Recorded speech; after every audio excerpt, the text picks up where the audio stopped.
some of these jobs to be done keywords have converted upwards of 10%, 15% even. What is a jobs to be done keyword? It's a keyword going after a problem that someone is trying to solve. Usually it is attached to a feature or a service. So for an example, for us, it might be how to produce bottom of the funnel content, because as an agency, that is something that we do for clients. So it is usually someone Googling how to do this themselves, but your product or service could be a solution to that problem. And so there's opportunity in the blog post to then convince that person that your process or your way of doing things is better than how they were originally thinking of doing it themselves. What Benji said of like first way to find jobs to be done, what features are most common, that first answer should not take long.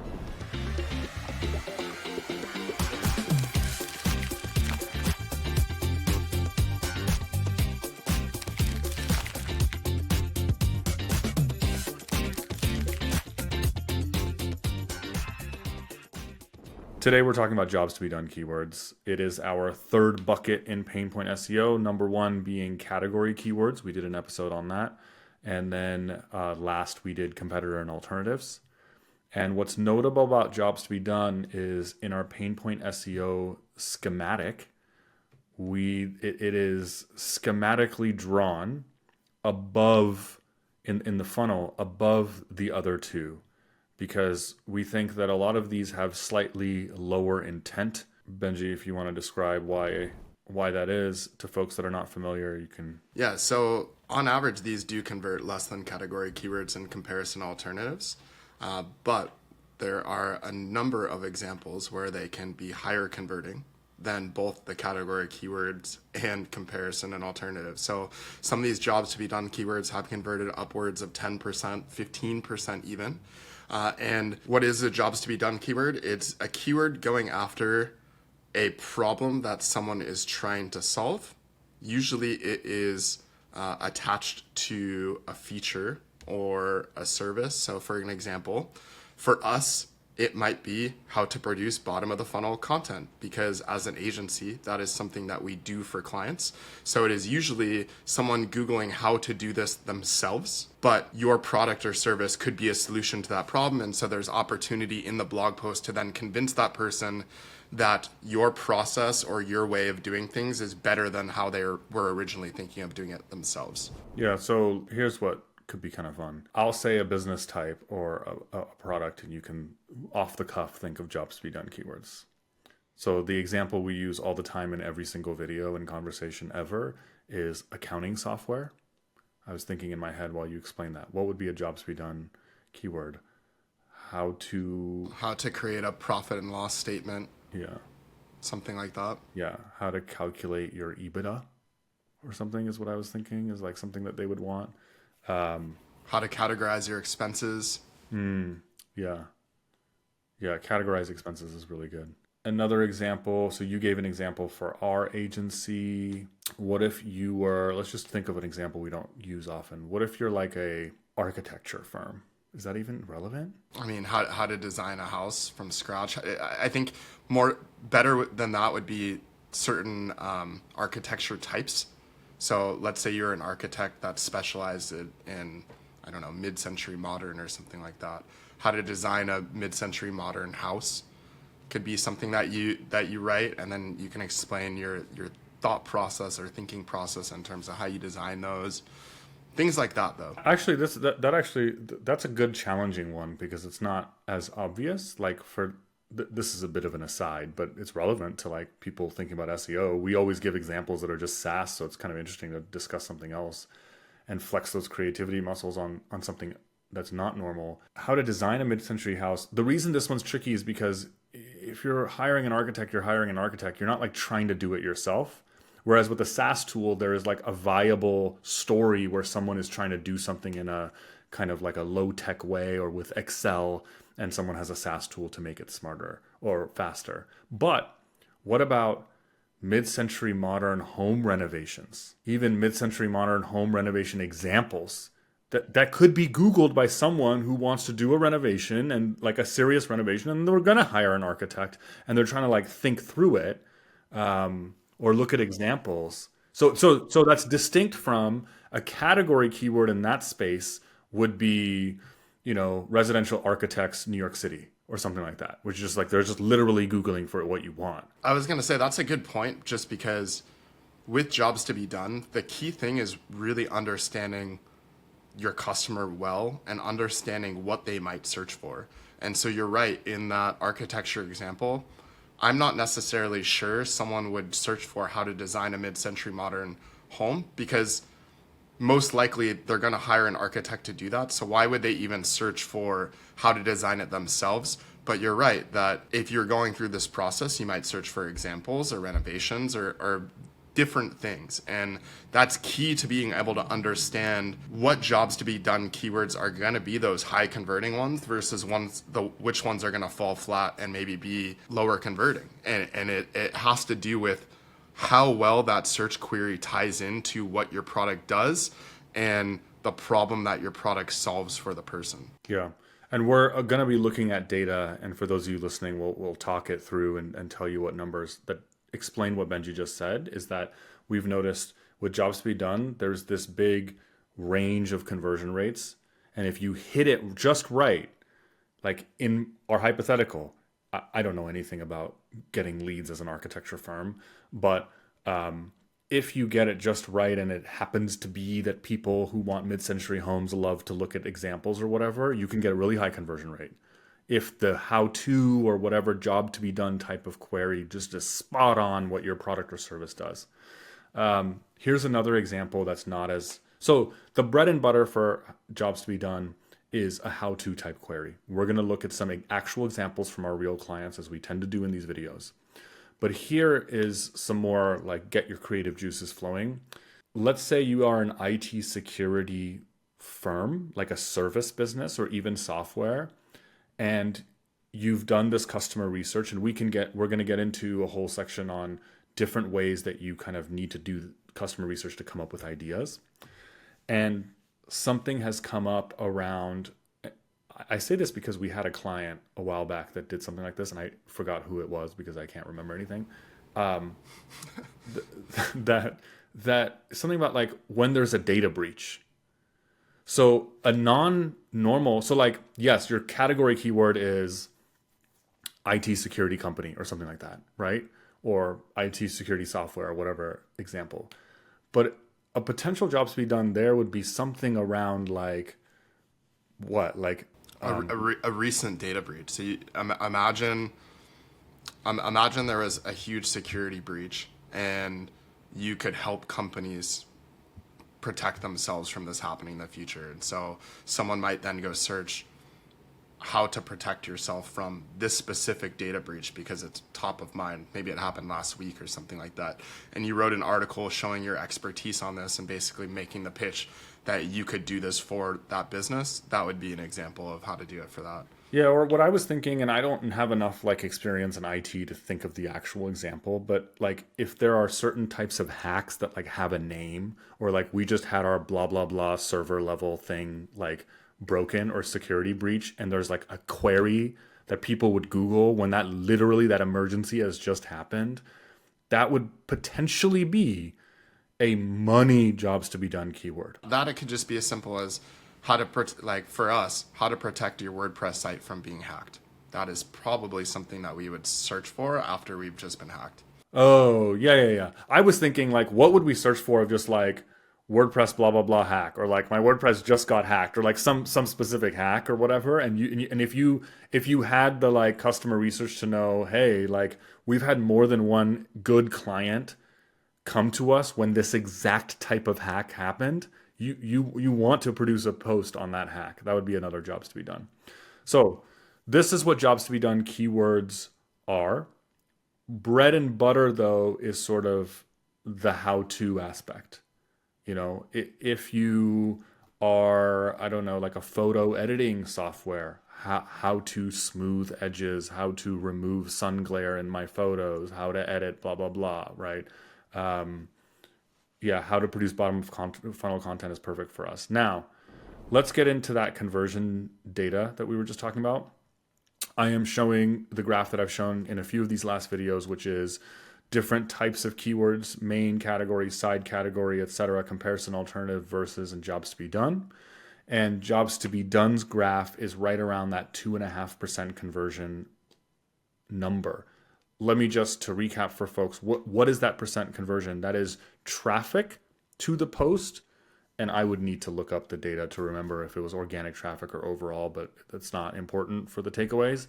And how many product related conversions came from a certain amount of traffic. That's that percentage. Product being free trial start, demo request for the software folks, a contact us form for service businesses, or we don't have a ton of e-commerce clients, but theoretically an add to cart or whatever.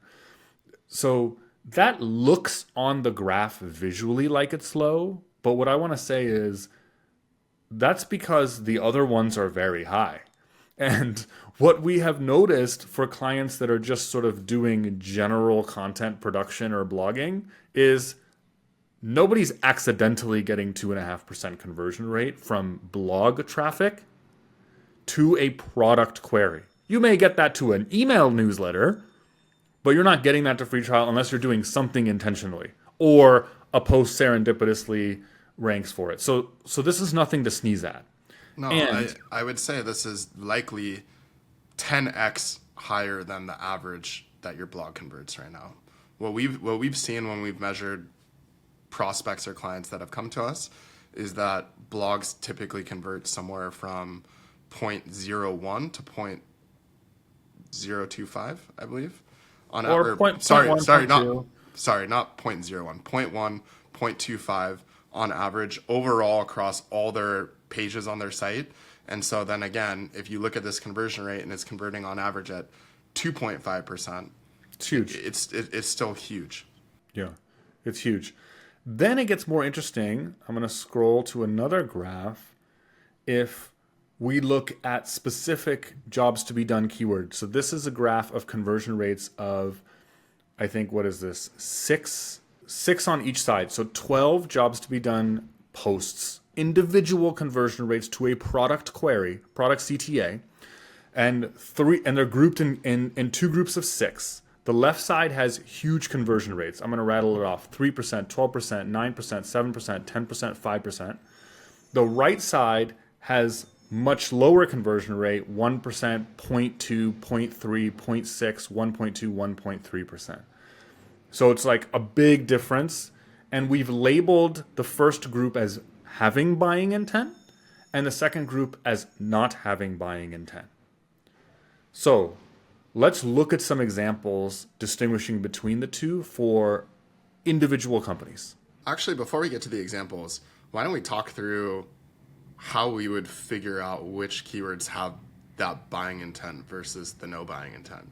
So if we were going to work with a company and we were trying to come up with their jobs to be done keywords that we'd go after, how are we thinking through going after those ones that do produce the, let's say, 10, 12% conversion rate? I was going to use the examples for that, but I could try to do it without examples. Sure. I mean, either way, I was going to say you need to figure out what your customers are using, your best customers are using your product for. So what are those key features? So questions that we ask to figure this out when we first start working with the client. Is there a feature, or what is the main reason that people are coming into your product or service for? The answer to that question usually can be turned into some sort of jobs to be done keyword. I actually want to emphasize the second thing you said. I don't think in this case you really need to worry about best versus whatever. I think this is a scenario where all customers, in aggregate, the number one question to ask is, what is the absolute core feature that the majority of them use? Don't even worry at this point about ideal customer profile versus whatever. And you can disagree with me. I usually think this one, and there's multiple ways to do jobs to be done. This is one example of finding some of the keywords. This should be obvious. And I think like the example I'm going to get to first, let's just kind of talk about this with this first example. The client was Geekbot. It's a way to run stand-up meetings in Slack. If you don't know what a stand-up meeting is, it's a thing that started in developer communities where you ask 3 questions at the start of every day. It's called a stand-up meeting because it's supposed to go fast and people are supposed to do it standing so they're not comfortable and it doesn't last too long. The 3 questions are like, I think something like, what'd you do today? What did you do yesterday? What are you going to do today? Is there anything blocking your progress? Something like that. And they started actually before COVID, but there's a argument to be having it done on Slack, which is for remote teams especially. But in general, developers don't like to get interrupted. And so this is a good way to just do it in an asynchronous way. And you can like have side discussions where if somebody has an interesting answer to like what is blocking your progress and other people can be like, oh, I'm going to clear that up because I'm the one blocking that. They can have that side discussion without everybody else that's physically in the room, like wasting time. So there's a good argument for it. And then of course, once COVID hit, this like blew up. But one of their highest converting jobs to be done keywords is how to run stand-ups in Slack. This is back to the point that made me go to this example. What Benji said of like first way to find jobs to be done. What features are most common? That first answer should not take long. You shouldn't have to talk to customers. Like every product or service has the absolute most obvious thing. Like that's what it is. And the reason I'm getting a little bit loud or worked up about this is that in our engagements, almost always the client is like, yeah, but like that was historically what we did. And now we're trying to like we're trying to like up level to like a platform. And our platforms, we're going to be a platform for everyone to do, like this is classic, like someone on the VC, like the board was like, this is fine, but we need to turn you into a unicorn. So you need to now create this other enterprisey. It's not that. Like in the jobs to be done thing, your first most obvious jobs to be done is like the core feature, like a Slack stand-up bot ranking for how to run stand-ups in Slack. I can't show exact conversion rates of specific clients, but this converts in double-digit percentages like a paid search landing page. And why you could be like, is this jobs to be done? Like, isn't this like obvious? Like, kind of. A few things. Number one, I don't think I've seen a single client that has a dedicated blog post ranking in the top 3 spots for a keyword like this ever. That before we've worked with them. Some people like, and by the way, that's not an obvious statement. If I go back to the pain point SEO reverse pyramid, the skip funnel diagram, I absolutely, in the first 2 categories, you can look at those episodes, category keywords and comparison alternatives. Absolutely, we've seen clients ranking already for category keywords. Their homepage ranks for category keywords, or they've maybe produced like feature landing pages for that. Slack stand-up bot or something for a client like that would rank for it. In fact, I could probably hover over Geekbot's tab to get the meta title. Yeah, no, you're right. I would say these types of keywords are usually the biggest opportunities for most businesses, just because most content marketers or SEOs just don't even think of keywords in this way. They're not thinking of the long tail use case. So oftentimes they've gone after Slack stand-up bot as the main keyword that they want to own, but they haven't even thought of, well, what if someone searches the how-to variation of this? How do I actually do this in Slack? And you're right, most of them don't have a dedicated page to go after this, and this is a great query for the business. Right. In contrast, another post that we produce for them is daily stand-up questions. This was like a bet. It had much higher volume because if you think about it, daily stand-up questions is like anyone running a stand-up anywhere with no intent to do it on Slack may ask about this. Anyone who's interested in it, in a stand-up, in just like what a stand-up is and how to run it or whatever at the beginning is going to ask this question. It converts way, way, way, way less. It converts, but way less.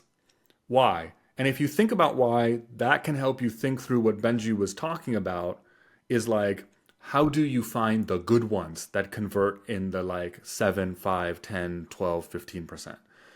Is this one, daily stand-up questions, has zero intent about doing it in Slack. That is the number one like thing. And it also... Or zero intent of even doing it online or in an asynchronous way. This could just be you're trying to figure out the daily stand-up questions so you can ask it at your next meeting in person. Right. So there is a story to convert. Okay, some fraction of those people. We then, inside the post, actually, we haven't even gotten into this, but how do you sell the product in the post? But like in the post, we can make an argument, and we do. This was many, many years ago, but like we do, I presume, of like, okay, here are the advantages of doing, like, here are the 3 daily standard questions. You fulfill search intent. You do have to answer that. Otherwise, you're not going to rank. Then towards the end, you could say, stand-ups are typically done in person. Here are downsides. And here are the advantages of doing it asynchronously. A very easy way to do that is via Slack, and we make a bot for that, or Teams or whatever. So let's go back to your question for a little bit. How do you find more of these? Because we created a larger triangle in our schematic to sort of represent the idea that there are almost always way more jobs to be done keywords than there are category and comparison alternatives. You have a finite number of competitors, and like there's a finite number of ways people would search for blah, blah, blah software. So your number one feature. Then what about your other features that aren't number one? I think they should be considered. You should prioritize your number one feature. But I think like Geekbot, I think also started to do Slack polls. And I think we have a bunch of things around Slack polls for them. And again, that engagement was a long time ago. And you know, for us, it would be things like how to measure conversions from content, right? Like, I don't think most people hire us as that being the number one thing. It's sort of like a necessary feature to get the grow and convert service. Is like the whole point of grow and convert is content that does convert. You obviously have to measure it. But like if some people are Googling that, they may be in the right mindset to where they'd be like, oh, heck yeah, I want an agency that thinks about things like that. Yeah, the difference in posts that we would produce would be on the high converting side, how to produce bottom of the funnel content versus just how to produce blog content. So again, having that clarifier would add a lot to the conversion rate just because that is primarily what we do versus just the generic version of that. And so there's even nuances in terms of you might get the core feature right or like something in your service offering right in terms of like, yes, we produce content, but getting more specific in the keyword that you target can really help increase that conversion rate. And you'll notice that a lot of the really high converting posts that we'll talk about have a direct tie-in. Like it's so close to exactly what the product is or what the service is, and that's why it has a massive conversion rate. Yeah. I was just thinking of some B2C like consumer product examples, like in sports, that would sort of be a good example that you can take as an analogy to whatever company you're working in. So if you take sports like something that you and I have started to do, surfing, or like something maybe more people relate to like tennis. So for both of those, if you sell surfboards or tennis rackets, so your category keyword is for consumer products. I understand this is going to be a paid Google Shopping listing, but just if you can rank on the first page organically, any of those two companies would take this hypothetical scenario I'm about to list. Your category keyword is obviously like 9-foot longboard for surfboards or like tennis, men's tennis racket or something. That's like obvious, right? And again, like you're probably gonna have to do Google Shopping. You would absolutely, any of those two companies would take an organic listing there. That's like really free. The how-to, the category keywords would be like, or jobs to be done.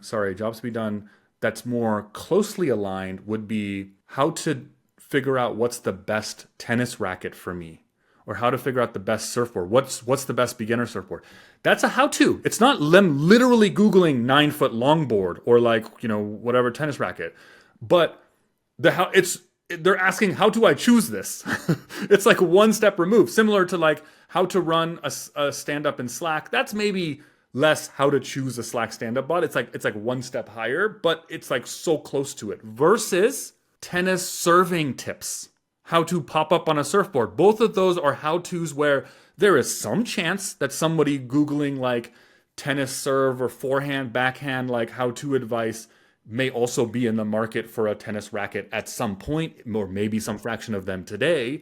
But that's like one step up. That's the equivalent of daily stand-up questions where you're like, yeah, like some fraction of them. That's the lens in which you need to think through all of this. The places to think through, to recap, is go through every single one of your features And as a group, you and your client or you and your coworkers or whatever, you and your co-founder think through which of these features is like, this is the thing we're known for, and these other things are side features. And it doesn't mean you don't do the side features, you prioritize. Then talk about customers or recall the customer conversations you've already had. And they're probably going to talk about use cases. Like, it doesn't come up off the top of my head, but I know that in general, like every SaaS company ever, when we interview them and we do the kickoff interviews, there's always the story of like, we built the product to solve this problem, but we didn't even realize like our customers started using it for this other thing. Like everyone has that. You know what I mean? Especially as SaaS companies, like those are useful. The key point that I want to drive home that in what you just said was you want to find keywords that indicate someone has a need for this now. So in the Slack example, there's a need for this product because they're searching for it. Even in the surfing tips versus what is the best board for a beginner, what is the best board for a beginner indicates that someone has a need for a new surfboard. Yeah. Exactly. And so that is the difference between the very high converting ones and not, is just does the keyword indicate that the person has a need? Yeah. And you want to prioritize those. And then the other example I wanted to show in SaaS is we had a website analytics tool for that's ranking high for record website visitors. And that converts like crazy also. I think maybe a double-digit conversion rate, like super high. And then I want to show some nuance here. So it's like a Hotjar competitor. You could figure out who it is, but I don't necessarily think, I don't know. But record website visitors. And then another one that also converts decently high, but not in that double-digit way, is track user activity on website. All of this is stuff that is very good keywords for them, right? Like all of this stuff you should do if you are in their situation. But there is a difference, like a 5x conversion difference, I believe, or 4x between record website visitors and track user activity on website. They do both of those things, right? You can imagine these tools like Hotjar that do like heat maps and session recordings or whatever. And I think record website visitors is just a lot more direct because a lot of people refer to all of these tools as like session recording tools or visitor recording or website recording tools. Like, so it's just like, it's one step up from a category keyword. They're not saying website recording tool or software. Those are category keywords. I think we went after all of those as well. They're sort of saying it in a how-to, and then track user activity is just another way to kind of like phrase something similar or whatever. Both viable, both good.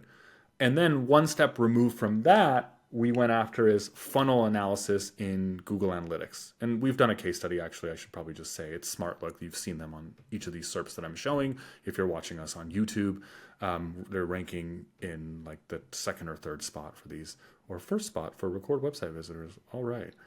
Funnel analysis Google Analytics is a little bit removed.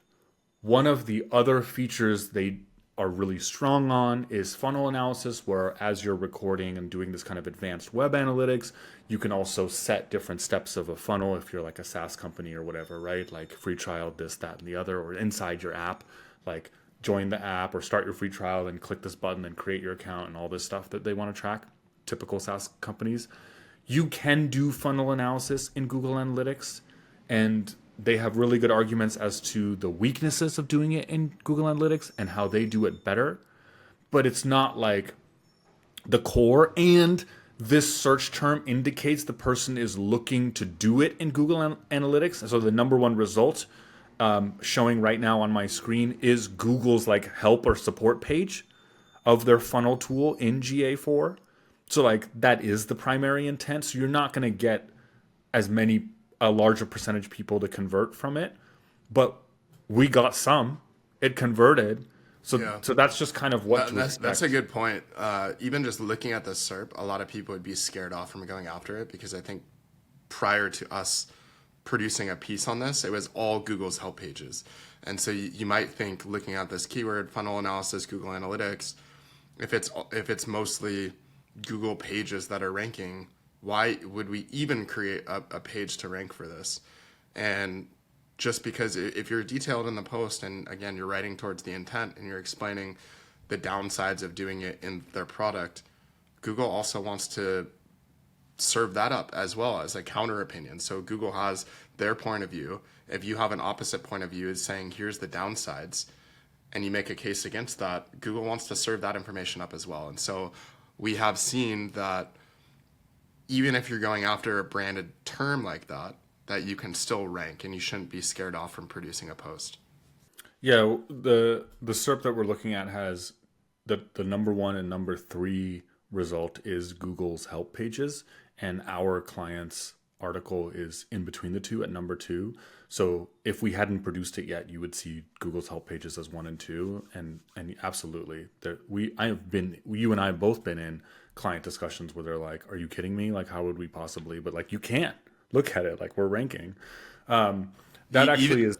I was going to say that's also key for one of the examples that we were looking at earlier around Slack, because they built a tool on top of Slack.